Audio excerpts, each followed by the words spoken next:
What is it you want, Barry? What do you want? You want the moon? Just say the word and I'll throw a lasso around it and pull it down. Ladies and gentlemen, boys and girls, dying times here. Come with me if you want to live. That's it, man. Game over, man. Game over. The Force will be with you, always.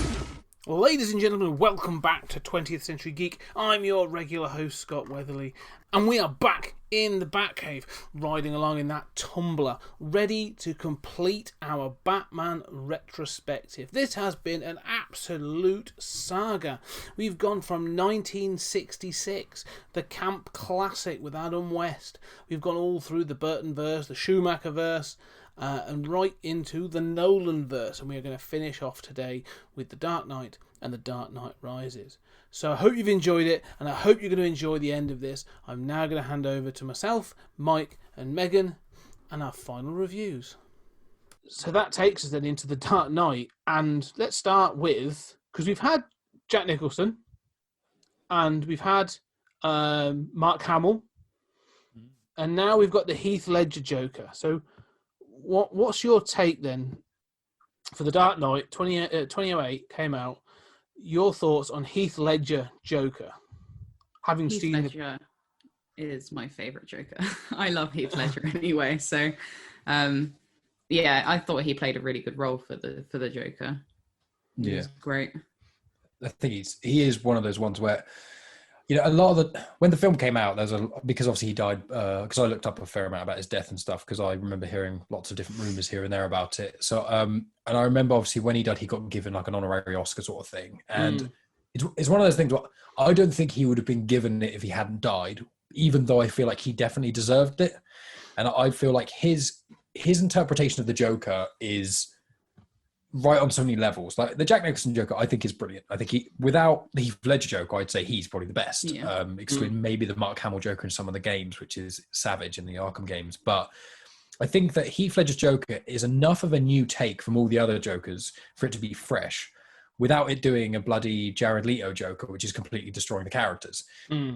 And he's also not too crazy. Yes. Like, he's got kind of like a balance between being completely insane and just intelligent as fuck. Like, Yeah. there is a good, like, fine line between it. And I find that even with, like, the Jack Nicholson Joker, as much as I enjoyed it, it was just Jack Nicholson playing Jack Nicholson. He was just being he was just being mental.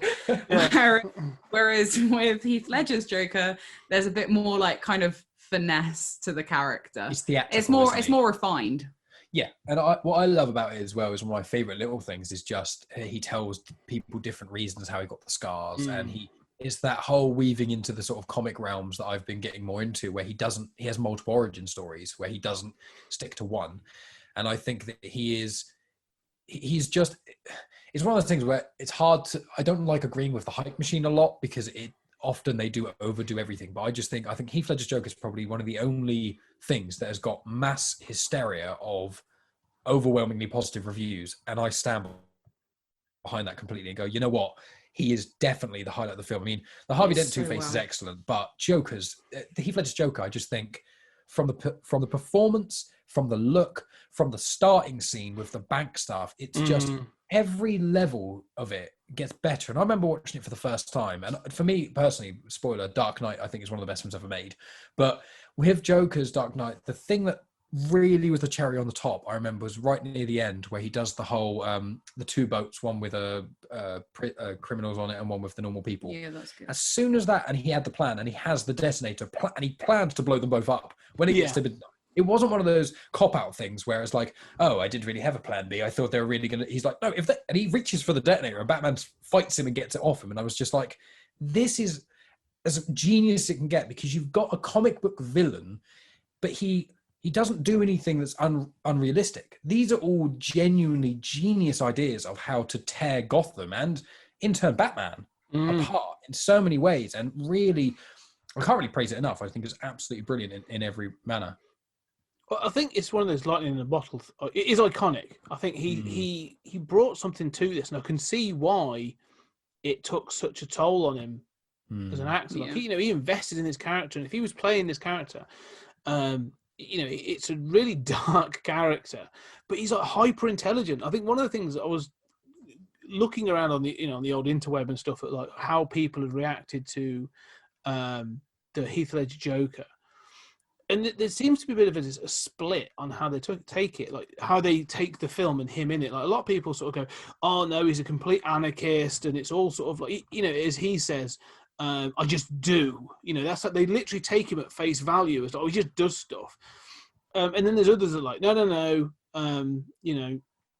Some of it's a plan, some of it's a plan, some of it's him just doing." But the more I watched it, especially this time, and I really watched it for this review, I was like, no, everything that happens in this film, like he's hyper intelligent. Like everything that happens in this film, like he has planned out. Like it may not be exactly as he wants it, but he's got an alternative. Like if this happens, I know I'm going to do this, and if this happens, I know I'm going to do that. Like he plays the characters wonderfully.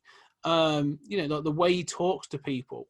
And you can see that he's just a master manipulator from the guy who he talked, the guy with clearly got mental health issues, who he talks into having a bomb and a telephone put into his stomach. Through to how he nudges Harvey Dent into becoming the Two-Face, the angry Two-Face, as we've talked about. Like, in that point where he's saying, "Oh, this wasn't me. This was the Maroney and his guys. Like this wasn't me. Oh no. Do I look like I've got a plan? Oh God, no." Fully knowing that he set the whole thing up, and then he starts to sort of articulate how really that sort of like Gordon and the others are the actual villains of the piece, and it just keeps nudging and sort of to get people to do what he wants them to do without them really knowing it.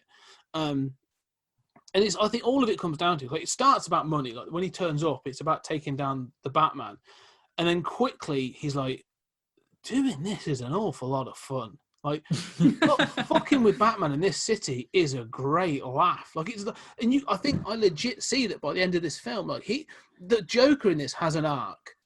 Like, this is the Joker. This is the Joker origin story, where like he's just a guy who's a freak, who's incredibly intelligent and does these things, and has come to Gotham to say, I'm going to help out these gangs and take out the Batman. And then the more it happens, the more he's like, well, I really want to take down the Batman. I'm not going to kill him, but I'm going to take him down. Like the moment, he's Batman's flipped the truck, which is ace. And the Joker stood there and he's shooting him. He's like, come on. And he wants him to remember, like, he really does want him to run him down. Yeah. Because he's like, no, if I'm going out, like, your reputation's going with you. Like, I want to destroy you. I don't want to kill you. I want to destroy you because that's the fun of this. That's the joke. I can do that. And that's what I think, he is. He's just so good at that. And all his little facial tics. And then, like you say, the stories he gives to the different people. Like, so when he stands up to Gamble, the first guy, Michael, I forget the guy's name now, but he played Spawn in the 90s. But and he tells him the story about how his dad was a drunk and did these things to him. And then cut his mouth open to sort of, why so serious? And then he tells Rachel the different story about how his wife got mugged and was attacked and disfigured, so he did this, and now she can't sort of look at him and stuff. I think, like, it comes to that thing you say about the Joker has these multiple origin stories, and it just plays it all into this wonderful sort of tapestry of who this character is, without really, as you sort of said, Megan, before, but you want to sort of know more about the character. But I don't. This is one of those characters I'm like, no, I don't want to really know where you've come from. I don't care, because you've come fully formed and I like everything you're doing. Yeah, I mean, with the Joker, it's kind of different. I feel like I do want to know more about the characters, but as you said, he has an arc within this film himself. So, like, although I don't know his origin story, I know more about that character. The issue that I had with the other ones is that they're kind of just blasé thrown to the side. So like with Scarecrow, for example, I don't know anything about him. He just appears like a handful of times, and suddenly he's in the second one, and then suddenly he's in the third one. He just like fucking appears from time to time, whereas like the Joker is the baddie. He is the main consistent villain in the film, and you develop like, well, not a relationship with him, but like you learn about that character because he is in the film for an extended period of time. regardless of whether you know his backstory. Well, that's why it's so masterful, isn't it? Yeah. Because instead of it being a simple, this is the Joker, here's a flashback to blah, blah, blah. What it does, instead of being the sort of quite upfront, obvious kind of bland thing, like the Jack Nicholson origin story of the Joker, that was quite cool, especially because I think that was needed in that kind of film, and it works. But in this film, if they did all that, it would take away, because that's not the point. The point is he's just a guy, but he's so clever, and he knows exactly what he's doing all the time. I mean, even at the end when it's like, I think there's an interaction between him and Batman, and then Batman says, "You want to kill me?" And he laughs. He's like, "I don't want to kill you." And then he explains the reason why. He's like swinging from the roof. Yeah, and he's like, "You're the most fun I've ever had." And it's like that exact. He takes all the aspects, I think, from the other Jokers, like the Mark Hamill Joker has got that crazy, eclectic sort of fast talking thing that works really well, but that only comes in bursts in this Joker, and he's a realistic character. And as you've both said, it's everything he does, you believe it. You believe he's doing all of this because, as you say, he starts it, he gets a taste for it, and he just loves messing with people. And he says it kind of to Batman towards the end. He said, we're doomed to do this forever and stuff. And it's just that whole. He just wants to break Batman and show the world that people aren't as good as they pretend they can be. And it's almost, in a way, it's kind of like Thanos in the sense of you do actually understand that point of view. When you get someone who just wants to, who's just insane and wants to go around and just kill everyone, children, men, women, and children, just because they love killing. You're like, well, you're just a nut job. But when you're someone who's like, I'm killing all these people to show something, to do something, because I want to break Batman. I want to, Harvey Dent was the one person who was the shining light, who was going to basically make it so you didn't need a Batman. I'm going to tear him down as well. You've got all the police officers, and there's obviously every layer of it is just him proving a correct point, which is what I think adds so much depth to me. He's not this madman shouting in a quiet room. He's actually saying stuff that does have weight to it. And that's what's so scary. Yeah, you learn about his character regardless of whether you know how he came about. Yeah. Well, and I like the fact you're right, because the point of him really is that thing of like proving that it goes back to there's a story, The Killing Joke, which is like the quintessential Joker story, and in that there's this the idea is that everyone can have a bad day, and that bad day can tip you one way or the other. So for Joker, that one bad day tipped him over the edge to become the Joker, but Batman's one bad day tipped him over the edge to become Batman. Like this, we're both the same. We just had these different, end goals in mind. And I like that the Joker in this, as you say, is basically just trying to prove a point. Like that's how he sees it. It's like there's no good people, there's no particularly bad people. There's just people who will make decisions, and when push comes to shove, they will try and go for self-preservation. And he does. He keeps proving it, and then eventually you start to see that the city proves him wrong. Like first, Commissioner Gordon proves him wrong, and then the people on the boat prove him wrong. But he's always. I really liked it when the criminal got the keys, and everyone you just assume that he's going to blow the boat up, the other boat, and he just throws it out the window. He's one of my favourite characters. Like, yay! I love him because he looks obviously how foreboding he looks. He's got the scar on his eye. And he's like a big, bold guy. And then there's that idiot on the other boat that's like too big for his boots. He's like, oh, no one's going to do it. I'll fucking do it. I'll fucking do it. And then he goes and gets it, and he's like, I can't do it. Well, again, though, and that's where I think this film excels as well. Though that it has those moments where it faces up to this. Is why this film's so good. I mean, again, just to say, the big black prisoner is a guy called Tiny Lister. Tiny Lister, and he has appeared in a number of films. Everything from he was the president of Earth in Fifth Element, and in the late 80s, he was also a wrestler with Hulk Hogan called Zeus. So the man's been around for a while. But yeah, I love that moment when he does. He just chucks it out the window, and again, it sort of shows up to you as the viewer, and it's a little heavy-handed at times. But these criminals are willing to say, no, well, look, we've learned from our time in prison. I'm not going to do it. And he throws it out the window. Yet you've got this dick on the other boat who's a bit like, look, they're all criminals and deserve to die. We don't deserve to die. And then, like you say, Megan, when he steps up to do it, and he's like, well, all right, well, I'm not going to do it actually either. I haven't got the conviction, the sort of the balls to carry through. So that's one of the fun things about this film. Is like, whilst you said the Joker is clearly the prominent villain. It keeps showing people up to be shits, really. which is quite interesting. What other things in this film then really is to move away from the Joker? I think we all agree that Heath Ledger's Joker is ace, and a clear highlight in the film. There's more Batman in this film, but also, like you say, Batman has inspired things. So you've seen that people in the city are now becoming dressing up as Batman, and it raises that question. What do you got thought of that? That opening scene where you see the guys dressed in hockey pads, trying to take out the. This like chubby middle-aged man who's trying to be Batman. And I'm like, mate, you're gonna die. He does die. He's the one. I'm like, you're gonna get yourself killed. Like, you are not ripped enough or like trained enough to be able to do this. And why are you trying to take it into your own hands? He's like, well, Batman does it. I'm like, well, Batman's had shit tons of training, mate. It's inspiring in certain ways, isn't it? It is that sort of idea that it's Batman was kind of meant to be a symbol, and the whole kind of double-sided coin, if you want to be really tongue-in-cheek with this film, is that with Batman, the whole idea with him and Rachel, what I liked connecting with that is, he wants the world. He says he wants to have a Gotham that doesn't need a Batman, but really, and what she says, and I think it links into the start of this, is that he doesn't really want that. He, as alluded to in the other, I think in the comics and the other films, things like that, it's kind of basically Batman is the real person, Bruce Wayne's the mask. And that's quite a common theme in Batman. And I think the starting scene shows that quite a lot, because I'm not saying if I was in the position, I would be, thanks for helping me, guys. But it is that kind of way of, he still thinks he's above everyone quite a lot. Yeah. And I'm not saying that's necessarily incorrect, because he's, very trained and all that sort of jazz. But it is that sort of thing where he wants it all to himself, in a sense. And it kind of connects with the theme of that. I think it opens up the theme to his whole conversations with Rachel throughout the film, which is she's saying, I'll be with you when you stop being Batman, but that day's never really going to come.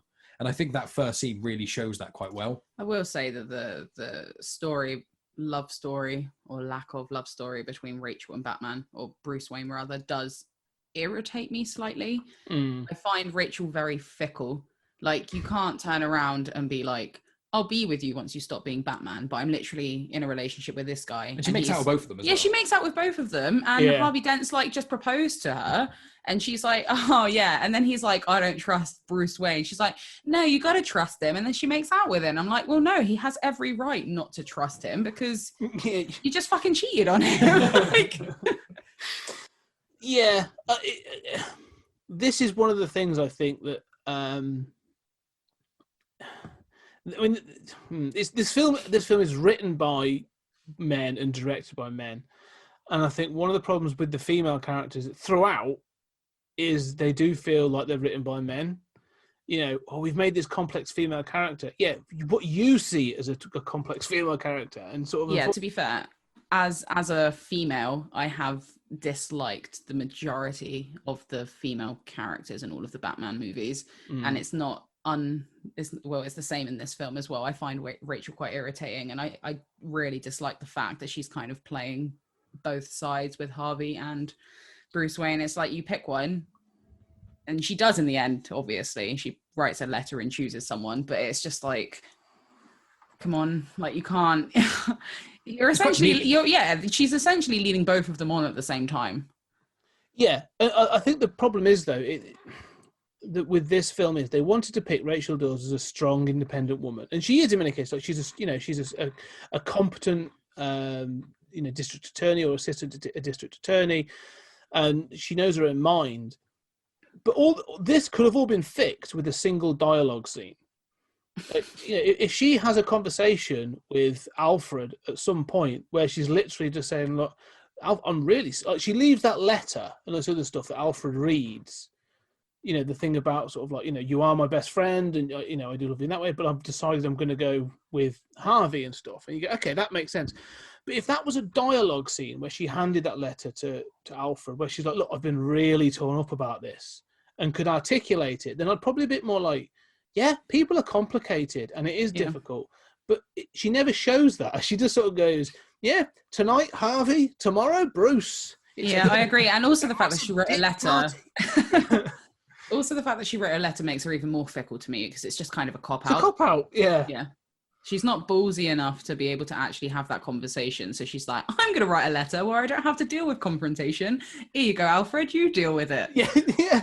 You deal with the petulant man who knows multiple martial arts and runs around in a bat mask. And I think what you said, Scott, there actually works well, is because if she had, it almost feels like Chris Nolan or whomever came up with the idea, when they came up with the idea with the letter, and obviously, it says that she chooses Dent, and then she dies, and then Alfred burns the letter, and then it comes out in Dark Knight Rises. He actually explains to Bruce.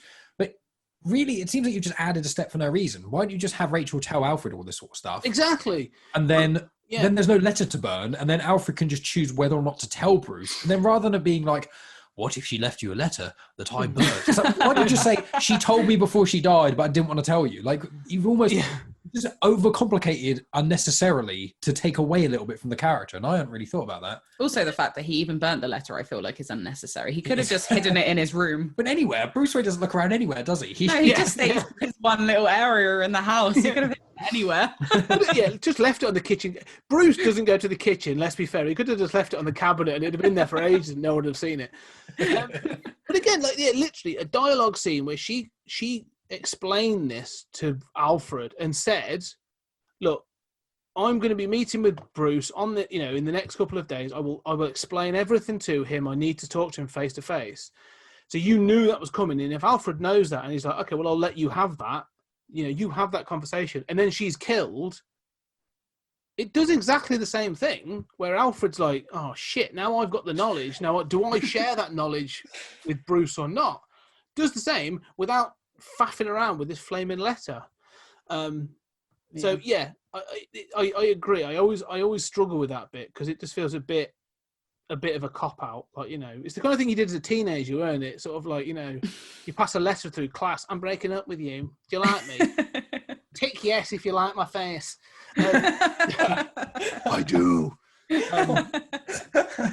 So yeah, no, I agree with that. I think, but when she is killed, what were your thoughts when it's sort of down to her and Harvey, and they've got to do the rundown at that point?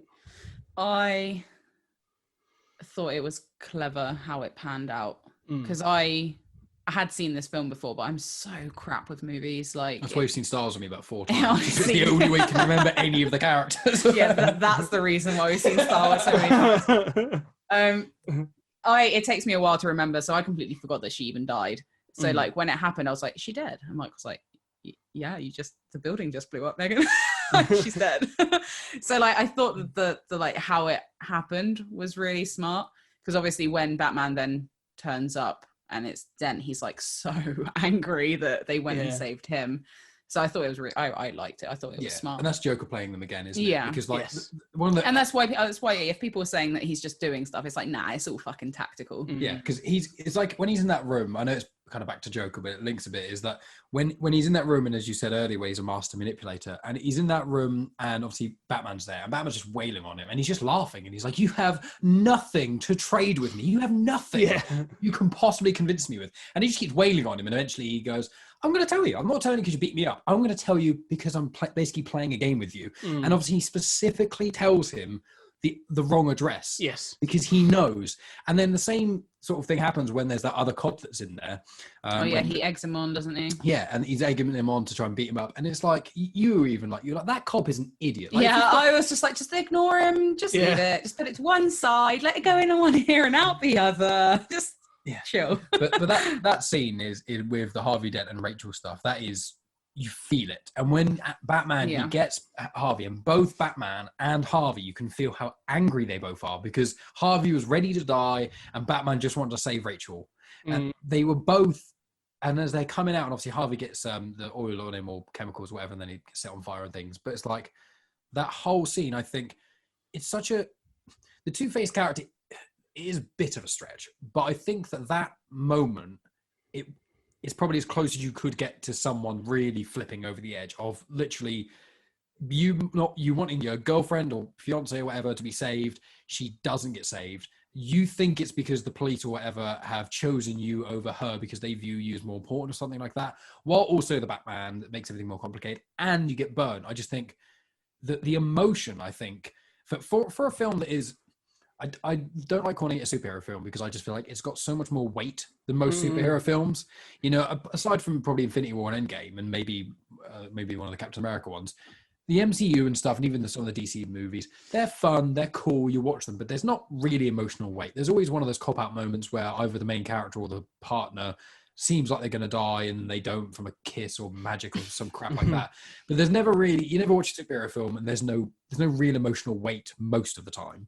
But in this film, from that, you just go, oof, like you're watching it and you're like, oh, you feel it. You go, oh, that is horrendous. What an awful situation to be in, being either Batman or Dent in that. So I love that scene. It's one of my probably, obviously it connects with the Joker's genius plan, but it's one of my favorite, statistically, it's one of my favorite parts of the film. Scene. Yeah. It's so good, that whole section. And again, this comes down to a great script and the way it's directed. I think this is them taking it to its almost inevitable conclusion, you know, with these things.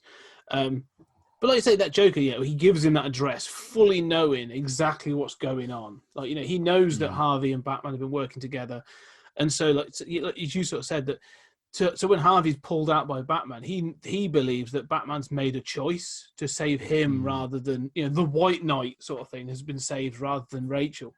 And so it grows that bitterness that then the Joker can then chip away at that little bit more.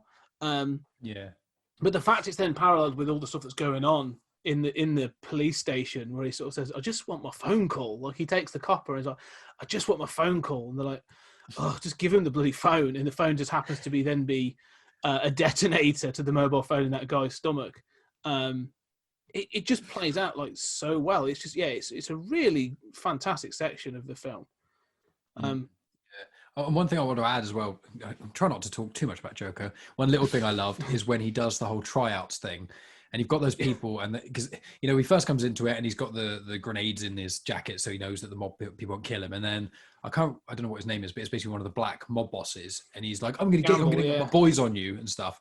And then the two sort of young thugs basically take the body of the Joker in, and obviously, and he kills that guy. And then there's the three guys on the floor, and he's like, we're doing tryouts. We've only got one space. And then he just snaps a pork cue, chucks it on the floor. And you're like, Jesus. Yeah. That little thing, I just thought that's a really cool moment as well. But it's little things, though, again, because I do like that moment. But it's also the last line he says before that room. He sort of pauses and says, make it quick. Yeah. He's like, I'm not messing around, just hurry up. And so he's brutal.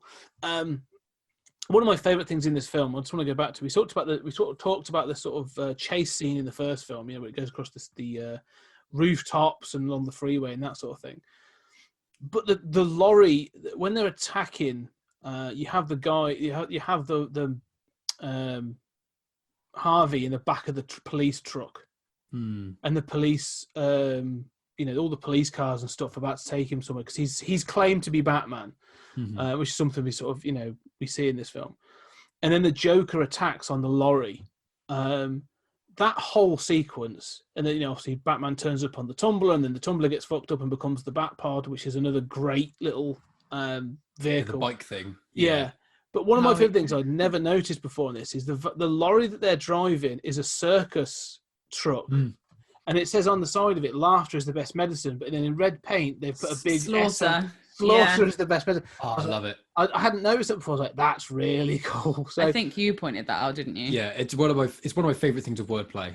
I remember when I first saw that film, I was like, they don't make a big fuss about, you know, if that was the Burtonverse ones or something like that, or maybe even if it was the Schumacher ones, there'd be a whole scene about him pointing at it and going, "Do you get it? Do you get it?" Whereas that, you don't even notice it half the time.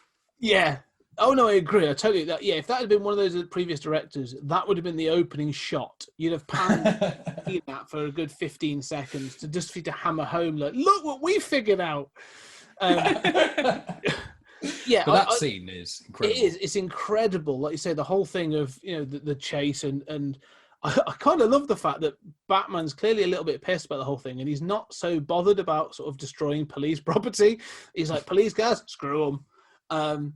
and just He plows does through destroy them. a lot of vehicles. Well, and the normal cars as well, doesn't he? He destroy, Yeah. I think I wrote down one of my notes is Batman hates public property.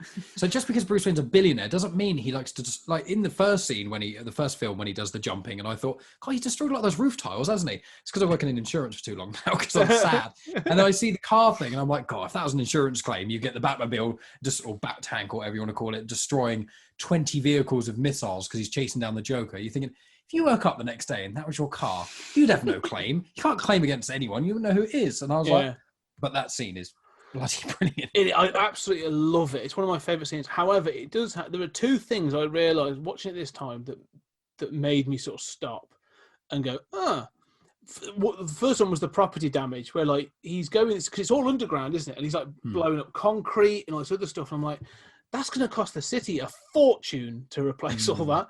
But the other one is, when it changes into the Bat Pod, into the bike, and he's got the guns on the front. He starts blowing up cars that are in his way because he has to get chasing after the lorry. And those two little kids sat in the back of a car and they're pretending to shoot, and all of a sudden stuff blows up. And then it struck me because he's blown up these cars and they're sat there. And I'm like, yeah, how did Batman know that those other cars were empty? Yeah, that's the thing, is that Batman's like so against killing. Yeah, he's just like, pew, pew, pew, pew, pew, pew, destroy all of these cars. I'm against guns unless it's on my bike. If it's a bike gun, then I'm happy with it. Wanton destruction, woohoo! But yeah, that whole scene, I do mention the property damage thing, and this time round I did. I think it's just because since watching it the last time, I'm a little bit, unfortunately, older and more boring. So I just say, oh, property damage, that's sad to me. But with the whole scene, one of the things I love most about it, there's one part I love and one part I don't love. The part I don't love is the SWAT team guy who has this running commentary, and I don't mind it.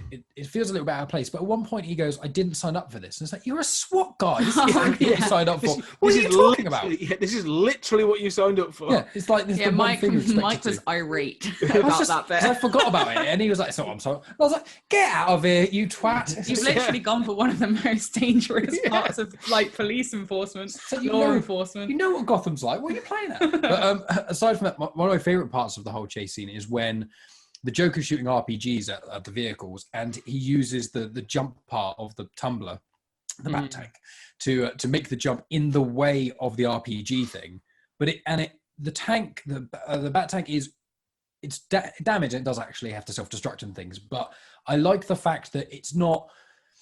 I didn't want him to be hit by a rocket launcher and he'd be completely fine, because then you're just like, oh, come on. Like point blank range with an RPG, that is going to do some damage. But I like the fact that it had enough kind of juice in it to keep going a little bit. And then obviously because of the Bat Bike, what did you say it was called? The Bat Pod. The Bat Pod, yeah. Yeah. When it turned into that, I remember really liking that scene. And I think you made some sort of noise. You were like, oh. Chunky wheels, doesn't it? Yeah, it just looks so sleek and cool and efficient. It's one of those design ideas where, yeah, Lucius Fox is a genius, but more so the people who made this film, like of all the cheesiness of the Batcopter and all the other sort of nonsense that Adam West Batman's got, and you go, that design is not only really clever, but it's so practical. And it just, then the whole chase scene, even though it's got quite a few more minutes left of it, it has like a fresh coat of paint almost, rather than it just being this giant vehicle chasing the whole time. Yes, no, I agree with that. I mean, that's the thing with this film. This film is 2.5 hours long, but it never feels long. Like, I don't feel the time. And so there's things like that, the car chase and other scenes where I'm like, yeah, this film just keeps going. Like, and I'm really glad it does.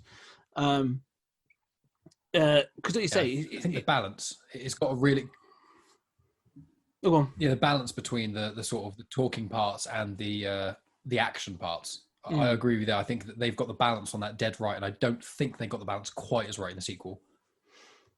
Yeah, no, I'd agree with that. I mean, again, you talk about the humour as well. Like, this film, it's not funny by any chance. Like, they don't stop for jokes, but they've maintained that humour. Like, Alfred's still sarcastic, so's Lucius Fox, and they still have these little moments where, like, the guy who's going to blackmail Bruce Wayne. He's going to blackmail. He's going to reveal Batman's identity. And so the Joker says, "Well, I don't want to know who he is, so I'm going to kill him. Kill this guy, or can someone kill him?" And then Bruce Wayne has to take out the Lamborghini and drives it into the side of the truck and saves his life. And then there's like, he says, "Oh, Bruce Wayne." He says to Bruce, "Oh, he says, Mr. Wayne, you know, you're a hero." And he says, "What, for trying to jump the lights?" He's like, "You don't know what you've done." He's like, "No, what did I do?" And it's like, obviously he knows what he's done, but the way it's played is not. But even before that, when Bruce is like, I need to go out, you know, I want to take the car. He's like, then Alfred's like, the tumbler. He's like, no, I'll take the Lamborghini. Like, he's like, oh yes, that's much less conspicuous. Yeah.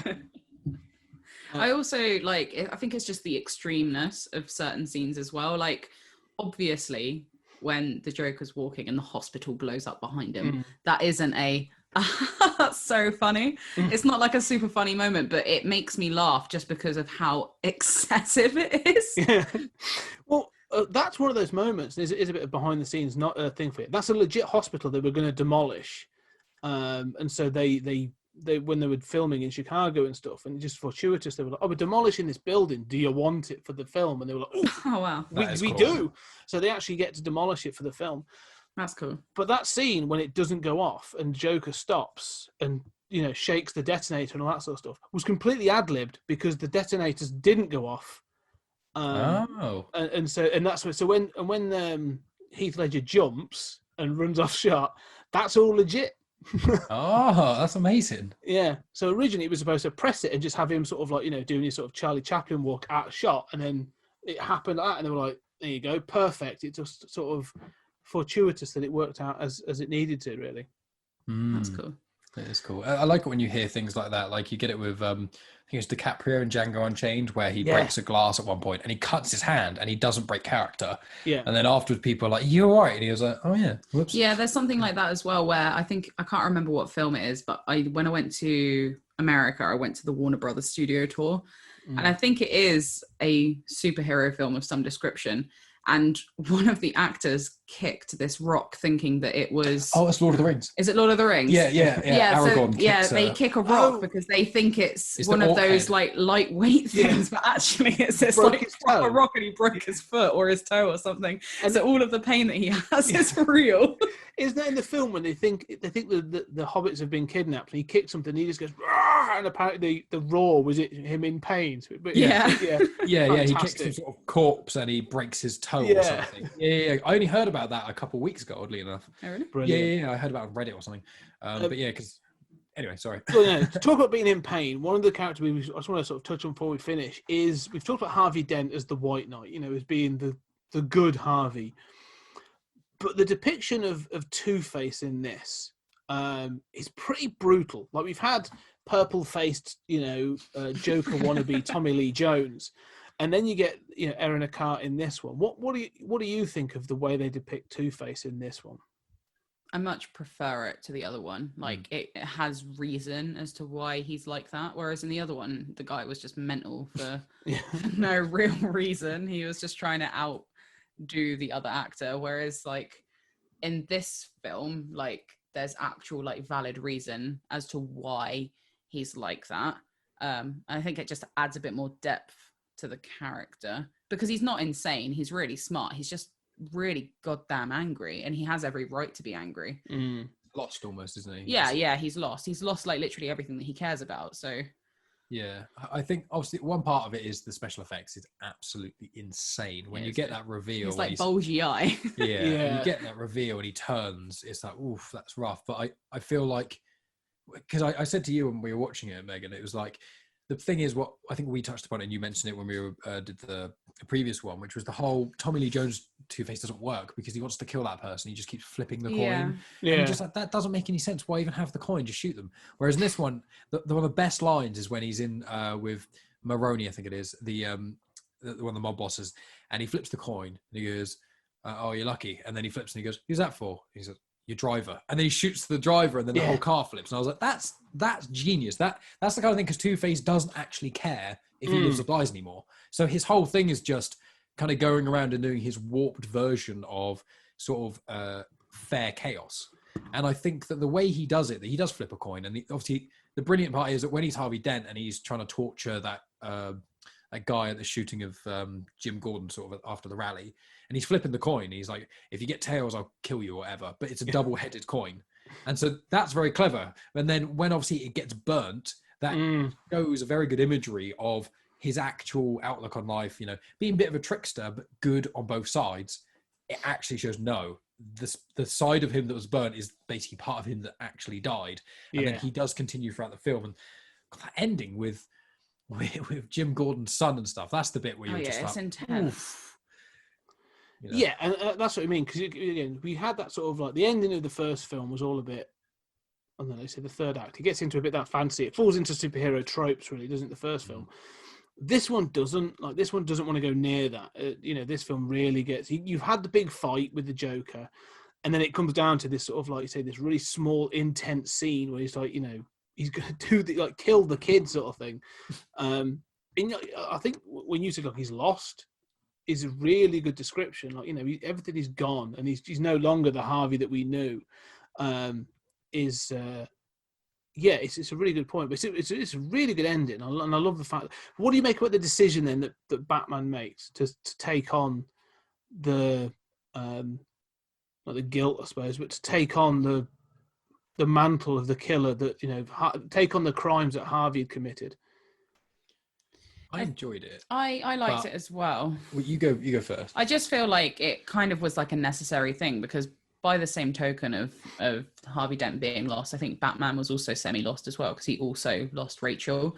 So he kind of doesn't really know what to do. Because I think in the film, he was kind of coming to terms with the fact that he would be able to give up Batman and he'd be able to be with Rachel. But then it all got taken away from him. And then the ultimate decision was for him to essentially do the right thing, isn't it? Because what is it, like Gordon says that the city, like, it needs hope or something, or Bruce Wayne says, or someone says that at some point. And what they need is they need a hero to like look up to. So I think I liked it. I liked it at the end of this film. I didn't like it as much in Rises, because I feel like the whole, when they try and rationalize it at the end of Dark Knight, they basically said he's a symbol, blah blah blah, and I was like, okay, that all makes sense, that works.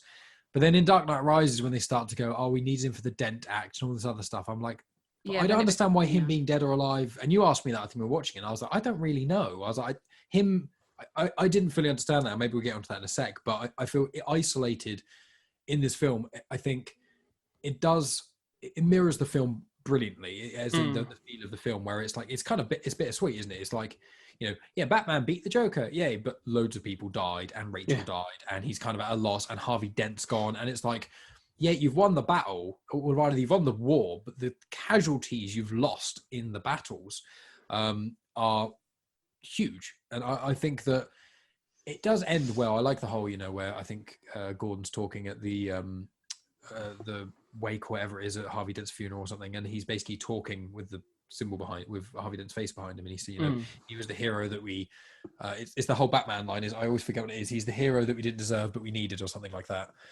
And that's it. And I agree. I mean, the film in that sense, just to round this out, really, is I love the fact that it does have that mirroring that you say. Like, the film starts with Batman clearly inspiring other people to try and take up the mantle of Batman. Like, like as he said, when that guy in the hockey pad says, well, why shouldn't we do it? He's like, why are you better than us? He's like, well, I'm not wearing hockey pads, so there's that realization at the start of this film that I'm not being the influence I wanted to be.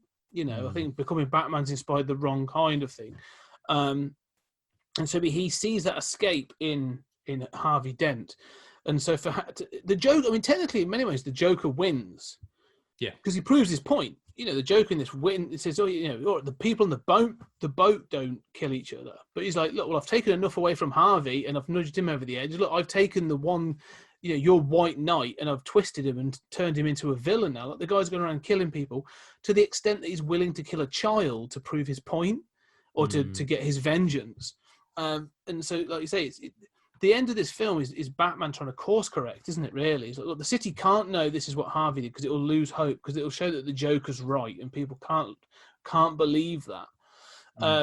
And so I do like that this film ends with him. If this series had ended with this, it'd have been disappointing. But if it, I'd have still been happy and satisfied that, that's fine with me, that, this is the way they wanted to take Gotham City. But I agree with what you said. Look, this is easily one of the best films. It's one of my favorite films of all time. Same. Yeah, I think this is, like, I like a lot of Chris Nolan work. You know, I like Memento and I like Interstellar and stuff like that. And in a slightly different way, like I think Interstellar is probably one of the best films ever made in almost an objective sense, but it's not one of my favorites, if you know what I mean, because it's got cinematography and a lot of aspects of it are so on point. It's just quite long and there's a bit too much of stuff in it. Whereas with this film, I just think, not if anyone's listening and they do hate this film, okay, I don't mean to offend you, but I just feel like if anyone truly hates this film, I'm just like, I don't really understand what you're looking for. Like, it doesn't have to be a favorite film. It doesn't even have to be your favorite Batman film. But if you, I don't understand how anyone could watch this and not go, this is just brilliant. In a layer of a Batman film and it feels like it just hit everything that people wanted and more. I mean, how do you make a sequel to a Batman film like Batman Begins? Keep it gritty while trying to keep the comic book fans happy, while trying to allow it for an audience. And like when I saw Dark Knight, and I'm sure a fair amount of people who saw it like I did hadn't seen Batman Begins because they weren't that interested by Batman enough to go into a film like Batman Begins. And I just think I don't think we'll get a superhero film this good again. I hope the 2022 Batman will be, but I have a feeling I'm going to be disappointed. I don't want to be. High bar. I mean, let's admit it. The Dark Knight is the Terminator 2 of superhero films, isn't it? Really, you know, taking a good film and then upping it for the sequel, and you're like, oh no, now it's a masterpiece. Okay, you've mentioned Interstellar, and there is a person in Interstellar that one day we may discuss Interstellar and my opinions on that film as not being a masterpiece. I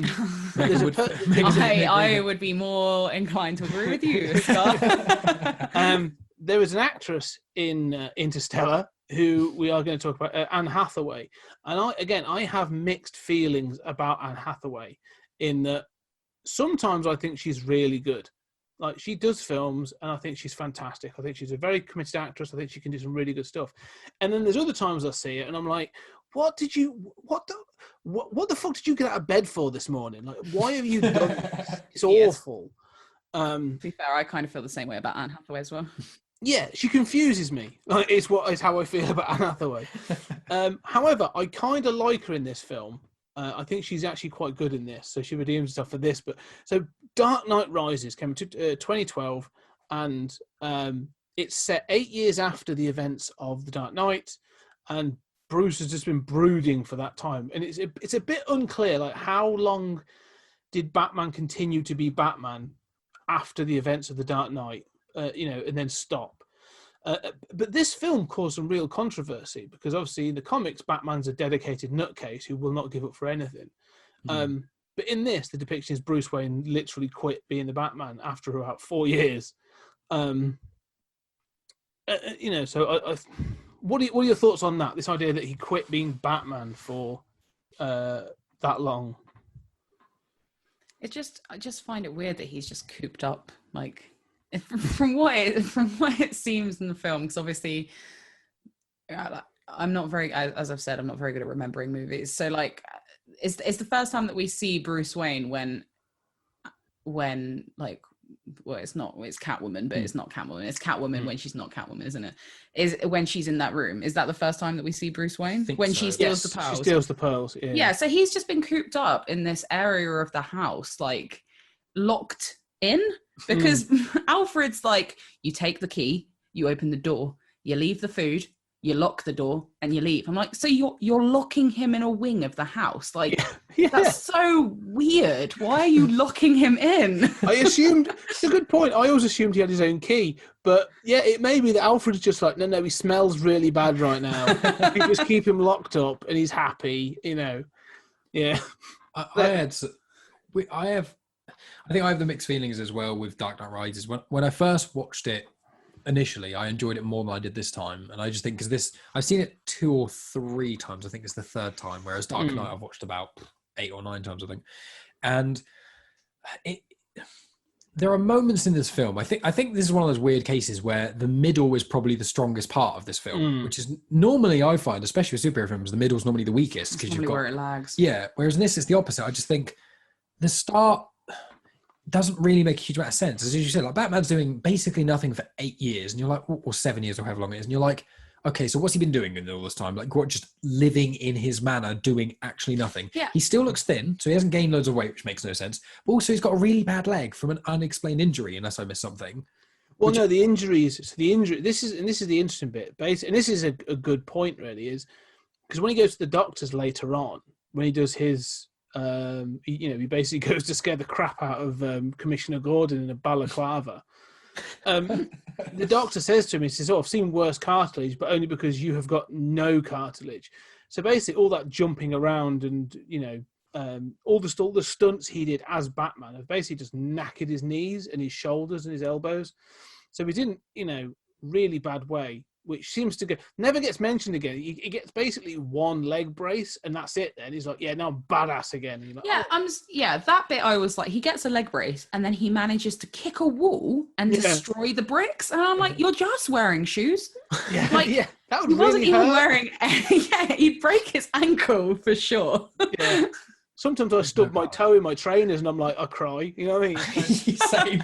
I've broken my ankle 3 times, okay? And 2 of those times it is literally me just walking from A to B and I've suddenly just fallen to the ground. So the fact that he's kicked the wall With no cartilage. has done no damage is baffling to me, but whatever. Yeah, the start was it was just one of the things. It's like, and as you say, I've until recently I didn't read much of the Batman material outside the comics, but it was just like, from the first 2 films, you got that impression that Batman, and the whole thing with the second film was the whole, is Bruce Wayne ever going to give up being Batman? And then it's like, oh, he does. He just mopes about. And you're like, what? You've got all the money in the world. You could be like, not to be a dick about this, right? If I was in his position and I was in sort of sorrow and stuff, I would probably just do what he does when he's Bruce Wayne, which is go around, sleep with loads of supermodels, travel the world, and spend loads of money. But he's like brooding. Yeah, locks on the wing of the house. But he locks himself in that wing of the house. He does nothing. He somehow doesn't gain any weight. But also, there's that whole thing with Joseph Gordon-Levitt, let's just call him Robin or whatever. He basically comes in and he says, "Oh yeah, some of the money stopped to the orphanage or whatever like that." And you're just thinking, well, so you've also, either the company's just gone autonomously and is doing its own thing. There's that whole weird thing where he talks to Lucius and it's like, the company isn't really making much money either. And that kind of gets glazed over too. And you're like, if Bruce Wayne's at the helm and he doesn't do anything, surely Lucius would be. That would be doing it. Well, Lucius in Batman Begins runs the company. Yeah, Lucius runs the company on behalf of Bruce. Bruce is like the major shareholder. Yeah. But this whole thing about the money is like Bruce has forced them to move all of their R&D budget into this cold fusion energy device that basically doesn't work. So he's gone, I've sunk all this money into it and now I've stopped because it can actually, we found out that it can be turned into a nuclear weapon. And I'm a project manager. I've worked on the creation and deployment of IT systems. You don't get to the end of a build and then realize things work in a specific way. That's what design stages are for. Like someone has drawn this up from the chemical components to the mechanical components, and would have gone to Bruce Wayne and gone, "Do you know what would happen if this was built? It becomes a bomb." And he could have just gone, "Yeah, you're right. Don't build it. Waste of time." Like it's really bad planning that they've got to the end, and then someone's gone, "This becomes a nuclear weapon." He's like, "Why didn't anyone say?" Like, we could have solved this problem months ago. It's all a bit silly. This whole thing and that's the one thing I have with this film is there's a little bit of too much. The silliness starts to creep in. You know, that sort of shoehorning in things to just make the plot work. And that's the problem I have with this film. I love this one. I actually really enjoy it, but there's a bit too much silliness. It's also the fact that like Bruce Wayne suddenly comes out of his like little weird hidey hole because someone stole some pearls from him. Like he starts doing like the stuff on the safe and Alfred comes in. He was like, "What you doing, Master Wayne?" He's like, "Oh, I'm checking for prints." And then obviously she's stolen his fingerprints and he wants to find out why. So it kind of gets him like investigating again. And here's one thing just quickly I realised. Once again, I think it's Chris Nolan trying to be too clever, which is with the whole letter thing. Why didn't they just do it? The Batman, when he tackled Harvey Dent off the building, why wasn't there just some sort of throwaway line that said he landed on his knee, he basically shattered his kneecap. The only reason he could even run away was because of adrenaline in the batsuit. As soon as he got out of the batsuit, his knee was shattered, and it's never been the same again. And that could have easily, if they just said that, I'd have gone, okay, that makes sense. Also, it's been 8 years. Why hasn't he been to the doctors before?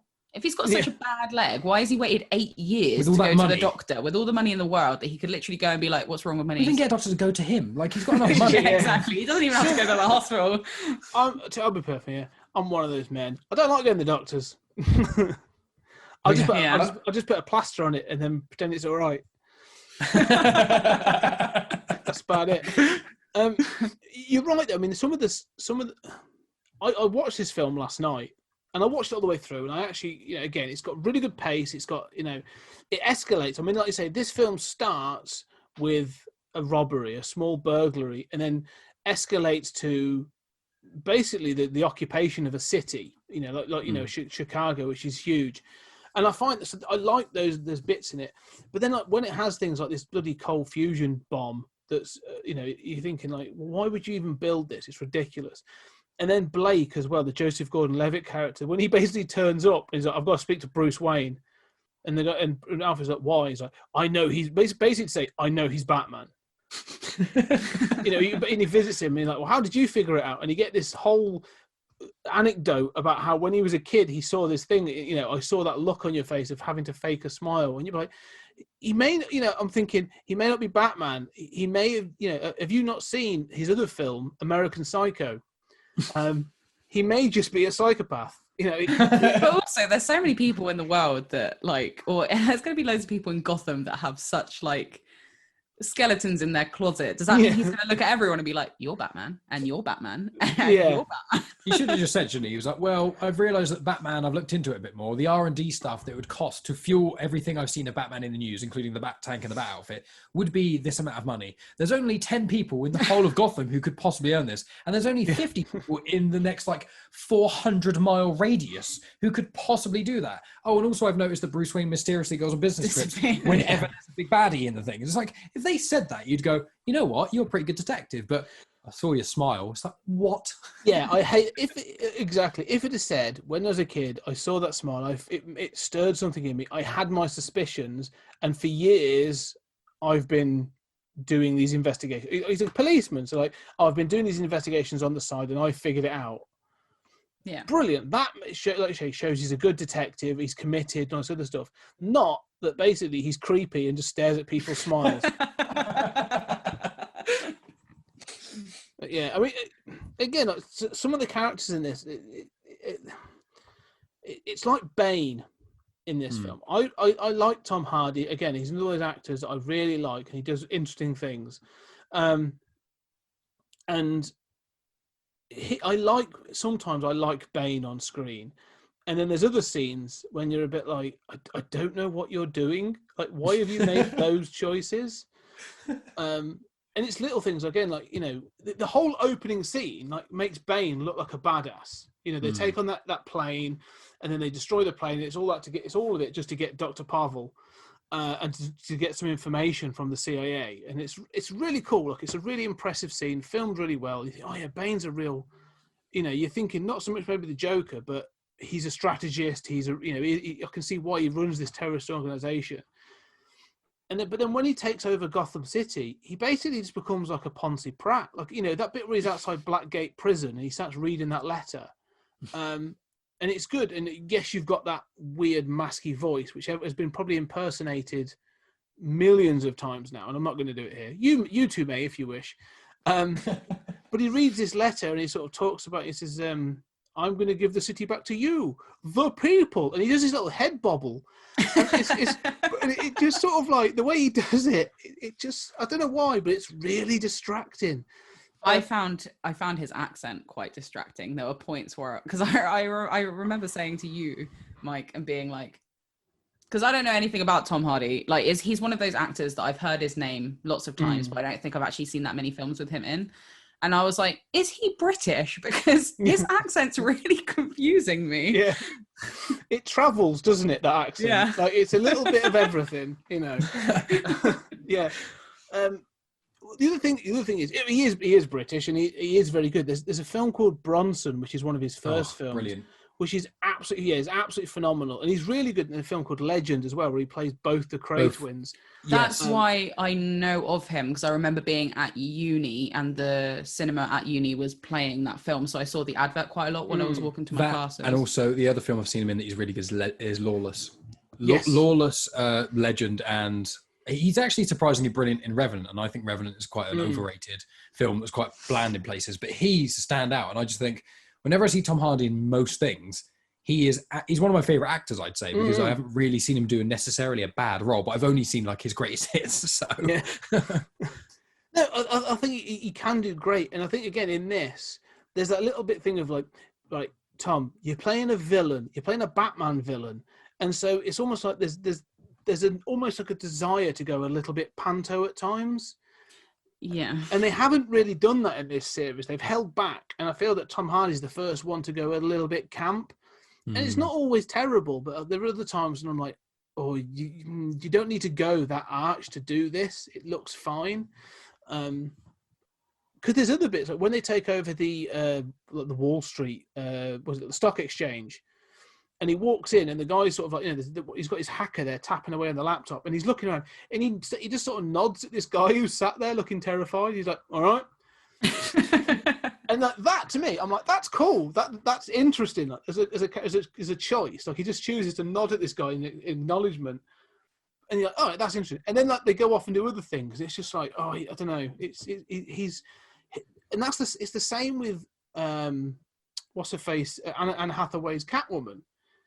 It's up and down. It's up and down. Like there's scenes where she's brilliant. The bit where she goes to deliver the fingerprints, and she's tricked the whatever the guy is, who's ever like one of the chief of police or something like that, to go in with her. And he's been shot in the leg and stuff, and he's sort of in a dozy state. The congressman. That's it. Yeah, the congressman. And so she's using him as a sort of a bit of a ploy.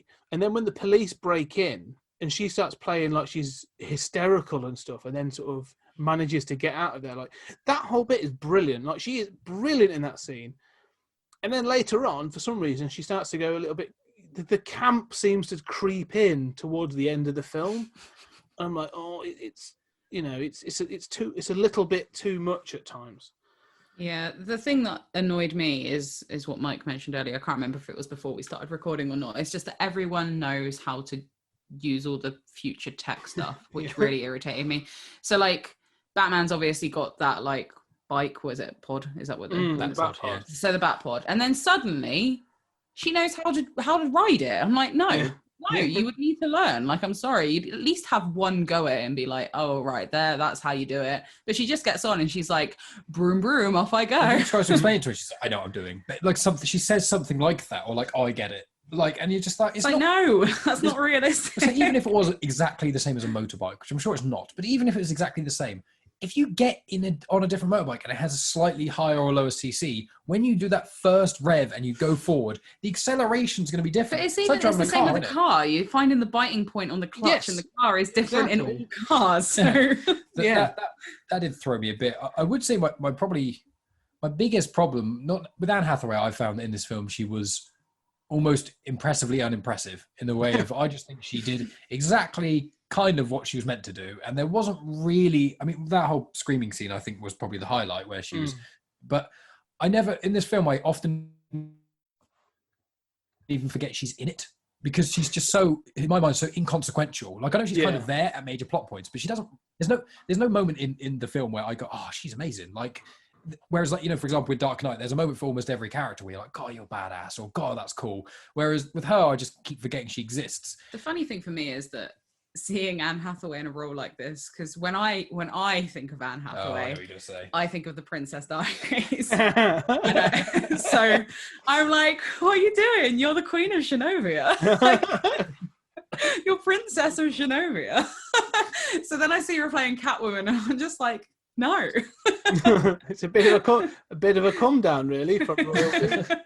I was going to say with Bane as well is that my biggest problem with Bane isn't the funny accent or anything like that. It's actually just that he, for lack of a better word, kicks the shit out of Batman, and then Batman gets his back broken, hides in that little hole for a while, trains for a bit, comes back and absolutely wrecks Bane by just knocking him in the face a few times. And he's been locked in a prison And and you're hasn't like- had any proper medical. Well, And apart you're from just that like, doctor. well, your bones are falling apart. You haven't been Batman for what? However, I mean, the amount of time he was in that goddamn hole. I think City was on lockdown for 5 and a bit months, and by the time Batman escapes, it's about bomb, 3 weeks before the bomb goes off. So I presume it took him just under 3 weeks to get from where he was to Gotham, which is a massive plot hole in itself. Yeah, where was that hole? Because how did he even get back into Gotham if all it's somewhere in the Middle East, or like Eastern Europe, and it was a problem. Then the film came out. People were like, "How did that happen? Like, how did he get back to Gotham City?"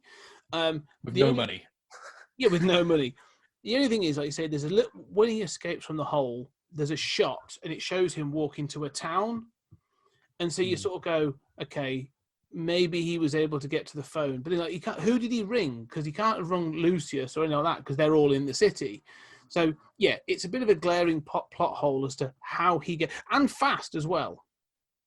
Like it's not like 2 weeks later he's got back. It's I don't know. I'm literally back within a day and a half. Well, that's what from the moment he gets out the hole. The whole timing thing you mentioned, because obviously the bomb's got about a 5-month or so time limit to explode, and obviously everything happens in the last few moments, of course, and then which obviously does go to the ending. But then it is him. The way I kind of interpreted it was he was down in that hole for like 4 or so months, and then he gets out. And the only reason I even say this part is this is me guessing is because he gets out of the hole, and then the next scene, or the scene just before that scene, was something about, I think, Gordon saying, we've got about 3 weeks. And then once Batman's in the place talking with everyone, at some point, someone mentions you've got about 20 hours or 12 hours. So it's one of those things where it's like, it's one of those annoying things that pisses me off with certain films, where it's like a glaring plot hole that could literally have been solved by him literally just saying, oh, I've got contacts, and I know a secret way into the city, or like a bat boat or some crap. You just go, okay, there we go, problem solved. But you don't tell us anything, and then you're just like, what on earth? This is that film that I said about the passage of time. The passage of time in this film really bothers me because, they tell you dates or they tell you periods of time, but it never quite. It's not like they're telling you in sequential order, like, or it matters or anything. Like at one point they acknowledge that the police that have been trapped under the city have been trapped for 3 months, and then in the next scene or a couple of scenes later, like Lucius talks about the bomb, and it says, "Oh, it's got 3 weeks," and you're like, "Okay, so Bruce has been gone for 3 months because it happened at the same. The police being trapped happened at the same time that he and Bane had that fight. So you got 3 months. So then you've got 3 weeks." Before the bomb goes off, but then Bruce sort of just turns up. So I'm like, is that a week later? Is that 2 weeks later? I don't know, and it's not shown in the film, and I don't want even if it was just to say, use that bomb. Yes, you've had it's just one of the stupidest things in this film, but use that bomb as a literal countdown. So if someone was to say, right, you have got. By the half-life of them tearing the bomb, you've got so many days until that bomb just goes off. It goes unstable and it'll go off. You've got 150 days. And every now and then just show a counter. Yeah. So from the moment he destroys it, 150 days, and then you've got the thing where like Bruce goes missing and comes back. You're now down to 40 days before the thing goes. And then it shows him showing up and saving, Gordon or something, right? You're down to 30 days or whatever. Just show it as a literal countdown to the exploding of the bomb. It would just help a little bit to show the passage of time in this film, because yes, time passes, but it feels like it could happen in a fortnight. This film, in reality, it doesn't feel like basically 6 months. No, which is because when they first said that the bomb was going to go off in 5 months' time, it didn't feel like it was 5 months. It just got really confusing. Yeah, and then the whole city obviously kind of goes to chaos and stuff. And I kind of agree with you, Scott, where it's like the ideas of this film and almost like the footnotes of this film are excellent. And there's so many cool moments and ideas in it that I love. But then when you get to it's almost when you look a bit closer, it's almost like it's a masterpiece from a distance. And then every step you take that's closer, you notice a little bit that's more wrong with it. And the more close I get to it, and the more I kind of analyze it, the more certain parts just don't really add up. Like, obviously, the woman in it is basically Ra's al Ghul's daughter, and that just feels not only really quite unnecessary, but it doesn't really feel like it fits, and it kind of felt a bit shoehorned in for me. I didn't know. Did you feel that? Well, the funny thing is that at the beginning of the film, when she was first introduced, I asked Mike whether she was Poison Ivy. Yeah, Megan hasn't seen this film. So I hadn't seen the film, so I was like, you noticed something. I noticed something was off with her, so I was like, oh, she's going to be a baddie, and like I didn't explicitly say that out loud, but the fact that I asked whether she was Poison Ivy kind of indicates that. But like, I was like, oh, so she's a different villain that doesn't really have much information to her, apart from that she's like meant to be good throughout the entirety of the film, and then literally in like the last like 5 minutes, very short period of time, she's suddenly this baddie, and I'm like, okay. Yeah, it's weird. Like, again, it comes down to like, what is her motivation? It doesn't make a huge amount of sense No, either. it's all confusing. But it's, yeah, so her motivation, because the thing about her is, her motivation, like she's following in her father's footsteps to bring about the destruction or the balance of Gotham City, and you know she wants to take revenge on Bruce Wayne, and it's like, but you sleep with him and you're close to him multiple times. I don't, you know, if anything, killing Bruce Wayne when you were sleeping with him would have actually prevented him from doing anything later in the film. So she's also like her own worst enemy. You're like, well, you cocked that one up, you dumbass. And the reveal does feel a bit painless. I mean, because again, in the comics, Bane, thank God we've got a decent Bane, because the one from Batman and Robin is horrendous. You said that when you first saw Bane. When you first saw Bane, after one scene after the flight scene, Megan was like, I like this Bane a lot more than the other one. Yeah, the other one's just like, it's zombie. basically like Frankenstein's monster before it becomes literate. Zombie wrestler. But yeah, so you've got Bane, and in the comics, like he was his own villain. Like he did a bunch of stuff to prove he was better than Batman by pushing Batman to the edge and then literally breaking Batman's back. That happens in the comics. So Bane is a sufficient villain of his own, but then to bring in Talia al Ghul, you know, or Miranda as she is in this film, it feels sort of forced. But more than that, like again, Marion Cotillard is good for portions of this film, but then from the moment she's revealed to be the villain, all of a sudden she goes into like Dr. Evil territory of acting. So she's been this sort of character who's trying to sort of support Bruce throughout all of it, and she's providing this emotional support, and then it's revealed she's like, and now I'm the villain. And you're like, what? What happened to you? Why have you all of a sudden... She gives this ridiculous... When she's stabbed and killed at the end, it's the worst death scene. Like, she sort of gives this little monologue and then sort of slumps in the chair, and it's almost like, ugh. And it's like, what? That deserved another take, that did. Come on. That really was terrible. Yeah, and again, like you say, this film, I think the success of The Dark Knight is the biggest problem this film has, in that it wants to keep overshadowed. Exactly, it wants to up its ante, because you got the thing they call the bat, the little bat wing thing that they've got, and you've got this little mystery about the what's it called, the self-piloting or whatever it's called, autopilot. Yeah. And so you got this thing, and it's a cool little vehicle. It floats around, just between the things. You get a nice little chase at the end, which I like. And I think the end's, again, quite kind of cool. Is in visually, it's cool. Doesn't make a great deal of sense. Then when he flies off with the bomb, and all that, and it's like, it's just like, oh my God, this just feels so sort of forced. Like, I don't feel like there's the when he's flying off, I don't know. It just feels inauthentic to me. Not inauthentic to Batman. That's not what I mean. It just feels rote. It's just like naff. Yeah, it is. It feels like a cheap ending. I don't know. It does feel a bit cack. Well, I feel with this film as well is that when we watch Batman Begins, I feel like the ending is kind of the weakest part of that. And by the last half hour, you're feeling, okay, this film kind of needs to get to the end of it. It's 2 hours 20 or 2 hours 15 or something. So it's longer. Dark Knight, I stand by exactly what you said, Scott. I feel like the whole film, because there's so much a mix of action, plot, cleverness, cool things to keep your attention, all the right things.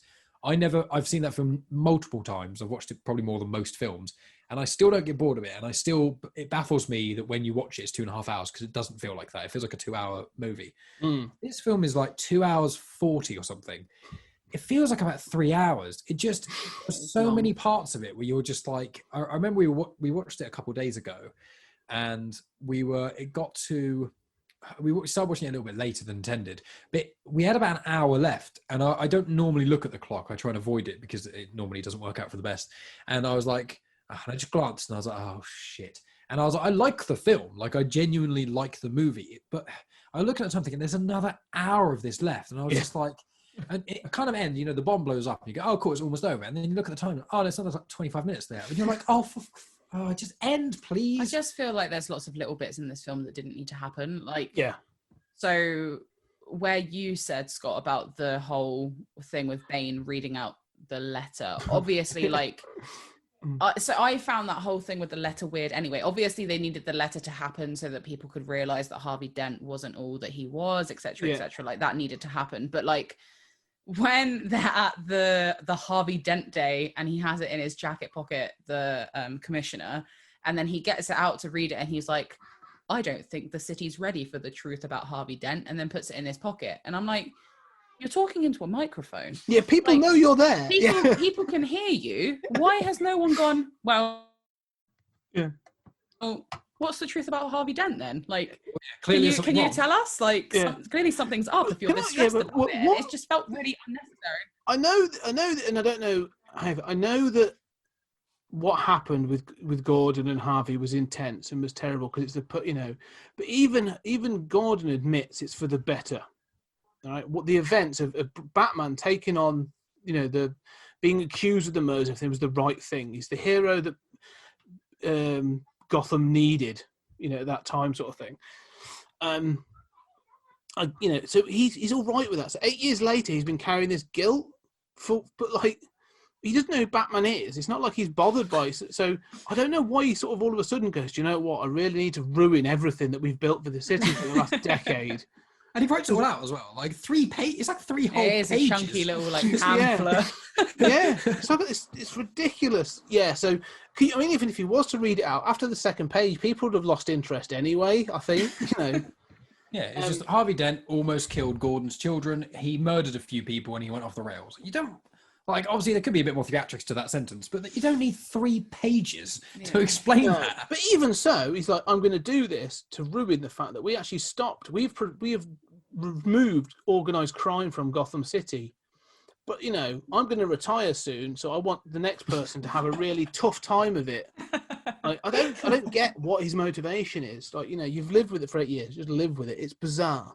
And the fact that his kids were his family were gone and they'd kind of split from him, it makes you question. It goes, well, so there's been no crime in Gotham. You're basically the best, easiest job that Gotham's ever had is the commissioner, and you've lost your family. It's like, what have you been doing? It just seems like what he wants to do is create a little bit of fuss so that he has something to do before he stops being commissioner.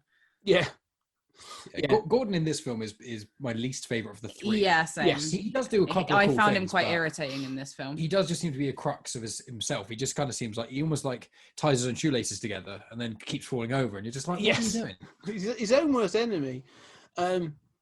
I would say, though, I like Joseph Gordon-Levitt as the young cop because it's him that sort of ends up calling him out as being a bit of a dick about the whole thing. Yeah. And I kind of like that. And I do like Joseph Gordon-Levitt as an actor, so I think he's very good in this. What I would say is, though, again, good cinematography. I can never get over the fact. So I don't know if you guys have ever seen. There was a program called Third Rock from the Sun. I've heard of it, but I haven't watched it. It was a sitcom in the 90s, late 90s, early 2000s, with a young Joseph Gordon-Levitt, and it was about a family of aliens that came to Earth and had to try and pretend to be human. It's very good. But he was very young when he did it, and so I always have this image of a very young Joseph Gordon-Levitt, and he's quite short. He's 5'9", which isn't that short, but I always think of him as a lot shorter. But Christian Bale is 6 foot, and so Tom Hardy's 5'9" as well, but they obviously wanted Bane to look a lot bigger. So, and it really shocked me that when I did find out he was 5'9", because they really shoot him to look bigger and bulkier than Batman in this film. But to know he's the same size and height as Joseph Gordon-Levitt was actually like, Jesus, they've done a really good job of making Tom Hardy look massive in this film. So that's quite impressive. All right. I think we've done the 3. we've gone through the Nolan verse. So just as a wrap up, then, just as we would, we're going to look over across that veranda and see a smiling Bruce Wayne with Anne Hathaway, and we're going to happily go off into the sunset. What are your final thoughts then as we go off about Dark Knight Rises? Do you want me to go first? Or? Yeah. So a couple of things. First of all, I want to ask you, Scott, was there ever a plan to make a sequel to this? I presume there wasn't. No. But okay, so because of that, the Robin thing pissed me off. Because it was like him find the Batcave. It was quite cool, but I feel like it did end like there was going to be another movie. Too much. I feel like what they should have done is like a taste, like them ending on "Your name is Robin," and then maybe him going towards the Batcave or just seeing it. I would be more happy with. But the fact that they basically bluntly wasted screen time because the film's already really long anyway, of him going into the Batcave and finding it. I feel like him just seeing the Batcave would have been enough, and him being called Robin would have been enough. So that annoyed me a little bit because I was like, oh, cool, I want more Joseph Gordon-Levitt in like a Batman film. It'd be cool. Maybe have the first Nightwing movie. That would be sick. No. And then the whole, him blowing up the bomb in the Night Batwing, you're just like, this is just such a cop-out. You know he hasn't done that. Like, Batman's are going to die in that sort of way. It's just lame. The Joker, Alfred on the grave thing, I really like that. That's probably the highlight of the end, but it's a lot shorter than I remember it being. I remember it being quite an emotional, long ride. He only says like 3 things. I remember it being quite long. So clearly I remember that wrong. I thought it was like this massively emotional big scene, but it's kind of just Alfred's sad, by the way. Okay. And then with Batman getting away with Anne Hathaway, I was just like, what they should have done is had the person who was Ra's al Ghul's daughter, was it Miranda Al Ghul or something? Miranda, yeah. Yeah. Miranda, I feel like what they should have done really is just not had her go bad and he go off with her, because I know Catwoman has had a romance with Batman a lot, but in this one they had no chemistry of any kind. They didn't even really seem like they even liked each other. I think they kissed at one point and you're just like, where's this come from? And then at the end they're together and you're like, what's up? Catwoman's giving up her life of crime. Batman obviously lost all his money because that's what they established at the start of the film. So you've got a penniless Bruce Wayne, Anne Hathaway, who's apparently stealing things to pay off this past that never gets brought up again, while you've got no on-screen chemistry, but you end up together and you're just like, this is just one of those. I feel like the last 15 minutes of this film, kind of like Christopher Nolan was like, we'll finish it here when they call him Robin, and someone else went, nah, let's just add 15 more minutes that don't really add anything because we need to wrap this up in a nice little bow. The thing is, though, is that I see what you're saying, but I love the fact that Alfred got to see what he always wanted. Yeah, it's just nice to see Alfred happy after having to deal with all of the shit that Bruce Wayne has made him go through. It's just nice that he finally got what he wanted, being in Italy, seeing him with a lovely girl, because that's literally that's all he wants for him. It is nice. I just don't think it really fits with it doesn't fit, but I like it. And that's who they're aiming for. It's me. I am their target audience.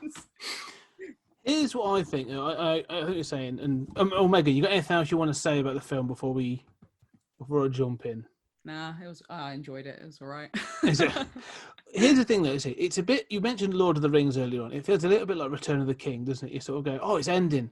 Oh, no. Oh, it's going to end now, isn't it? No. They've got a bit more. They've got a bit more hobbity stuff to do." It's the same. It's sort of, they keep tacking on ends, and some of them mean more than this. Like, I don't care about the whole Robin thing.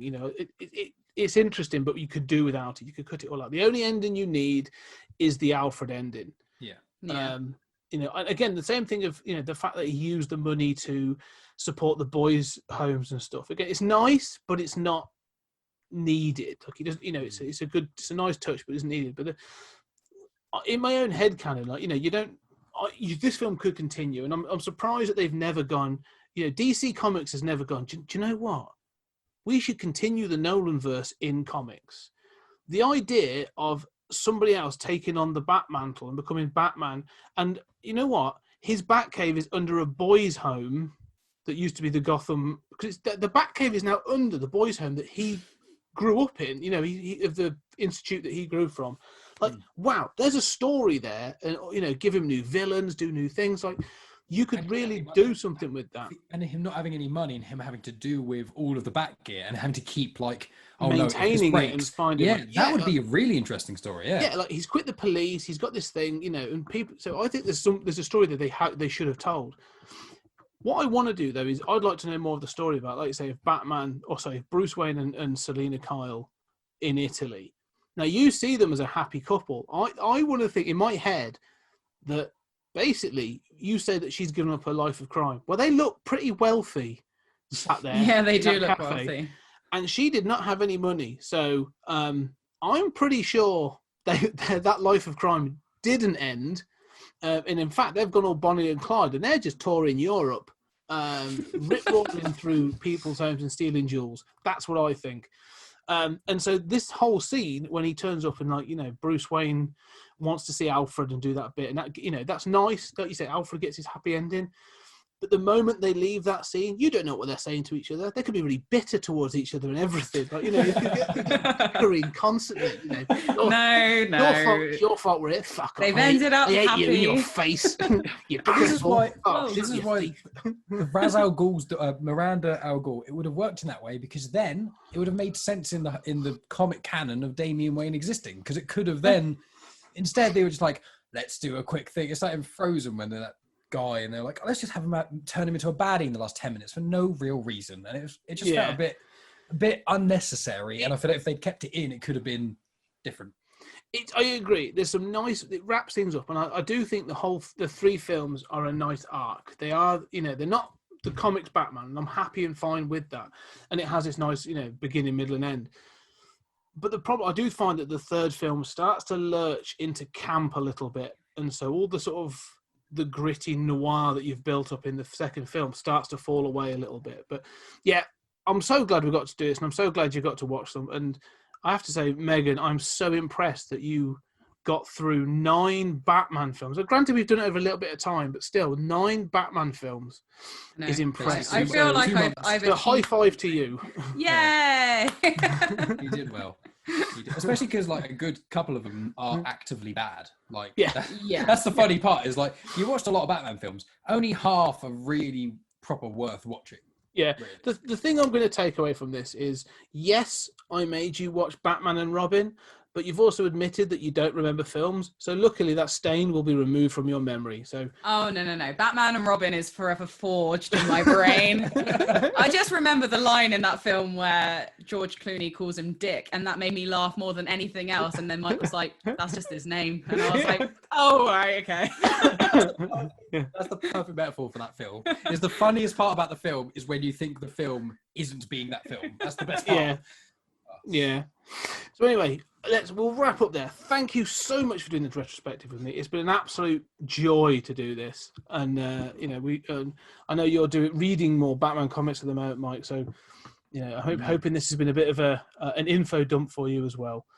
But before we go, obviously, where can people find you and also listen to what you do?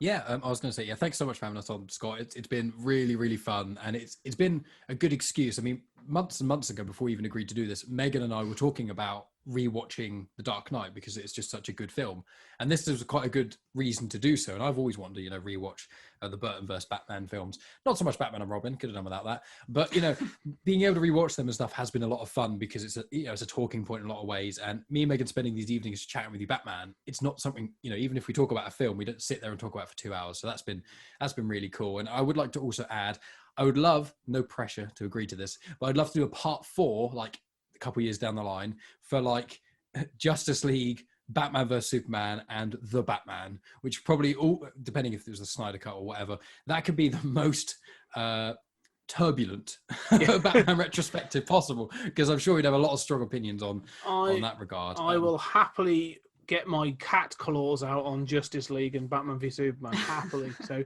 yes, we will do that. I know that you hate that. Yeah, I will. Yeah, no worries at all.